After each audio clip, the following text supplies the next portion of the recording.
5 வயசுல பையன் தன்னுடைய அப்பாவை மை டாடி இஸ் பெஸ்ட் அப்படின்னு சொல்றான். எங்க அப்பா தான் ரொம்ப நல்லவர்னு சொல்றான். எவ்வளவு வயசுல? 5 வயசுல. அவனுக்கே 10 வயசு ஆயிருச்சுன்னா எங்க அப்பா நல்லவர் தான், கொஞ்சம் கத்துவாரு அப்படிங்கிறான். அவனுக்கு 15 வயசு ஆயிடுச்சுன்னா தன் அம்மாட்ட சொல்றான், உன் வீட்டுக்காரர்கிட்ட சொல்லி வை, அப்பப்ப என் ரூட்ல கிராஸ் பண்ணுவான். அவனுக்கு 20 வயசு ஆயிடுச்சுன்னு வைங்க, அம்மா எப்படிமா இந்த ஆள போய் நீ கல்யாணம் அப்படின்னு சொன்னா எவ்வளவு வயசு? 20 வயசு.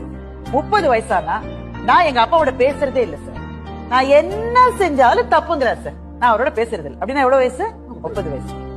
அவனுக்கே 40 வயசு ஆயிடுச்சுன்னு வைங்க, இப்ப அவனுக்கே கல்யாணம் ஆகி பிள்ளைகளா இருக்கும். எங்க அப்பா கத்திக்கிட்டே இருப்பாரு, நல்லவர் அப்படின்னா அவனுக்கு 40 வயசு. இப்ப அவனுக்கே 50 வயசு ஆயிடுச்சுன்னு வைங்க, அந்த வறுமையிலையும் கூட எங்க அப்பா எங்களை எப்படி வளர்த்தாரு தெரியுமா, மை டாட் இஸ் கிரேட் அப்படின்னு சொன்னா அவனுக்கு 50 வயசு. அப்போ 5 வயசுல எங்க அப்பா ரொம்ப சிறந்தவர்னு சொன்னது திரும்பி வர்றதுக்கு 45 வருஷம் ஆயிருக்கு பாருங்க. இதுதான் சர்க்கிள் ஆஃப் லைஃப்.